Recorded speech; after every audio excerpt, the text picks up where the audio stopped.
Seguinte, você achou estranho, né? De cara ver o título desse vídeo, mas eu vou te falar aqui para você entender melhor as nuances dessa questão e o porquê de fato os incentivos não funcionam para a educação das nossas crianças. Porque é o seguinte, estava lendo um determinado livro dia desses e aí eu fui olhar as referências bibliográficas. É o que acontece. Dessas referências bibliográficas, aconteceu que ela batia num livro que eu já tinha lido lá em 2014. Aí eu pensei, opa, eu vou buscar esse negócio para saber o que é de fato. Aí eu fui procurar justamente no capítulo e estava vendo duas coisas muito curiosas que afirmam de fato que os incentivos não funcionam de nada. E principalmente essas histórias são muito dentro do nosso mundo da educação. Vou contar para vocês para que entendam melhor sobre essa questão. Primeiramente, ele estava contando a história de uma creche que era lá em Israel e ela percebia que havia muitos atrasos dos pais em buscar as crianças. Por quê? A creche funcionava em sistema integral e a hora de vir buscar as crianças era em torno das 16 horas. Só que aí acontecia muitos atrasos pelos pais de vir buscar as crianças depois desse horário. Aí o que aconteceu? Dois pesquisadores da área de economia resolveram fazer um incentivo para com que os pais buscassem de uma maneira pontual e até antecipada, quem sabe, as crianças. Que foi o quê? Aplicar uma multa de $3 por criança e por dia que o pai se atrasasse em buscar ela. E aí o que aconteceu? Funcionou? Não funcionou. Aumentou ainda mais essa questão do atraso, ou seja, os pais perceberam que tinha que pagar um valor irrisório e que esse valor era incluído na mensalidade da criança e eles simplesmente fizeram a mesma coisa de sempre. Atrasaram e, consequentemente, pagavam a multa ali com todo o prazer do mundo. Bizarro, né? Mas o pior de tudo foi uma pesquisa que fizeram, que eu achei muito interessante, do provão que tem lá nos Estados Unidos, porque ele é uma espécie de Enem com pedigree, podemos dizer dessa maneira. Porque é o seguinte, lá era um sistema de provão nacional para escolas públicas que incentivava as mesmas através de notas boas das turmas. Ou seja, se tivessem turmas dentro de uma escola específica com notas acima do padrão, elas poderiam receber incentivos financeiros e, consequentemente, ajudar a escola ali, tanto em âmbito pedagógico quanto em âmbito estrutural, para poder, quem sabe, ampliar suas vagas para mais crianças ao redor ali da comunidade e outras coisas das quais elas pudessem precisar. E aí o que acontece?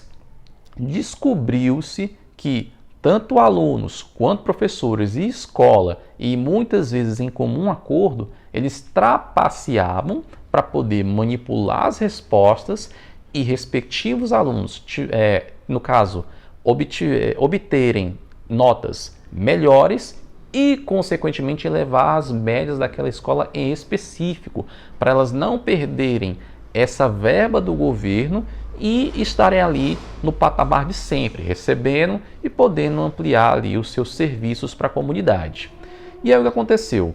Alguns especialistas perceberam que havia, de fato, aquelas trapaças. Eles pegaram ali dados entre 96 e o ano 2000 e viram que de fato havia muitas trapaças. E nessa, eles aproveitaram para poder elaborar e desenvolver um algoritmo onde identificava de fato quem era que estava trapaceando. E aí nessa descobriu, ali mais especificamente em Chicago, que pelo menos 30% de professores, alunos e escolas estavam em comum acordo trapaceando justamente para ter isso, médias melhores e continuar assim recebendo verbas do governo. E aí o que aconteceu? O governo demitiu esses professores, fazendo com que o índice de trapaça caísse e, consequentemente, o exame fosse mais justo. E no meio de todas essas duas histórias aí contadas, o que é que você percebe? Que não vale a pena colocar incentivos na educação das nossas crianças. Por quê? Porque eu percebo que, desde os meus tempos de escola até, que o pai diz o seguinte, eu já prometi para fulano, meu filho, que se ele passar, eu dou uma bicicleta para ele, ou se ele passar, eu dou uma bola, dou uma viagem, dou isso, dou aquilo outro. Isso não funciona, gente. Justamente por quê? Porque a cabeça humana, com os incentivos, ela tende a querer buscar atalhos, querer burlar as coisas para conseguir aquilo de maneira mais rápida. Ou seja, um incentivo no meio do tempo, no meio de um monte de coisas aí, vale a pena, é interessante para você ali, no caso, variar entre as suas formas de poder educar a tua criança.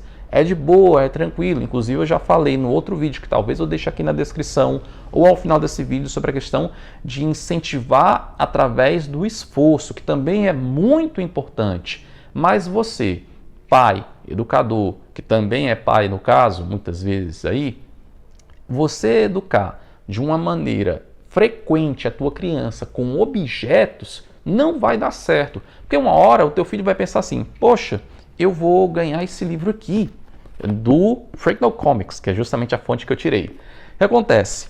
Vou ganhar esse livro aqui, poxa, eu já ganhei tanta coisa, eu acho que vou ter que fazer alguma coisa melhor. Ou seja, ele gasta mais tempo e energia burlando um atalho para poder conseguir aquela recompensa, no caso o livro, de maneira mais rápida. E aí você pode me perguntar, Guilherme, mas o que é que de fato faz com que a criança possa ali poder de fato seguir a regra da melhor maneira possível? Uma palavra define tudo: disciplina. Por quê? Fazer os deveres de casa e todas as outras obrigações da escola no mesmo horário é efetivo. Justamente por quê? Porque a tua criança, ao longo do tempo, vai entender que, por exemplo, se ela estuda corriqueiramente no horário das 6, ela vai dizer assim, opa, é hora de estudar. E isso ao longo do tempo. Nas primeiras vezes, vai ser um pouco mais difícil de você adaptar a tua criança. Muitas vezes ela vai fazer birra, ela não vai gostar, mas você deve persistir no ato da disciplina. Em todos os dias, no mesmo horário, com todo o cronograma prévio organizado, para poder executar as obrigações da escola naquele momento específico ao longo do tempo. E, consequentemente, você e a tua criança vão percebendo que aquilo ali vai ser algo natural, vai ser um hábito construído ao longo do tempo. A ciência diz que você tem que ter um mínimo de 21 dias para poder construir o hábito e 90 para que ele se consolide na tua vida. Óbvio, tem outros dados aí que falam de mais tempo, tem uns que falam 30 dias, tem outros que falam 50 dias, mas eu vou aqui pelo padrão. E aí, o que acontece? Estabelecendo esse hábito de, por exemplo, você estudar com a tua criança, ajudar ali ela nas obrigações da escola, todos os dias às 6 da noite ou 7 da noite, ela vai entender, e você também, no caso se você ajudar ela, óbvio, em casa, ao longo do tempo, que aquele horário das 6 é o horário de estudar, de fazer o dever de casa e as outras obrigações que a escola enviou para ela. Então, é dessa maneira que a gente vai educar as nossas crianças, através da disciplina, através do foco, pouco a pouco, todos os dias, para que, consequentemente, não só nesse momento agora, mas que no futuro ela entenda que tudo é uma questão de constância, de fazer um pouco todos os dias, para que, consequentemente, lá na frente, ela tenha o resultado que ela tanto quer. Tudo bem? Então é isso. Se você gostou desse vídeo aqui, curte, compartilha com o máximo possível de pessoas e não se esquece de deixar teu comentário aqui embaixo para eu saber quem é você e a gente poder trocar uma ideia aqui no nosso vídeo, você dizer alguma outra coisa que funciona com teu filho ou que você tem dificuldade, deixa teu comentário aqui embaixo para a gente poder conversar um pouco sobre isso e expandir as nossas ideias aqui no nosso canal, tudo bem? E não se esquece de clicar no botão de se inscrever e clicar na sineta porque tem vídeos toda a semana. É porque eu estou acostumado a dizer todos os dias pelo fato lá do canal da Open. Mas enfim, já estou perdendo a mania e isso é muito efetivo, tudo bem? Então é isso. Até o próximo vídeo.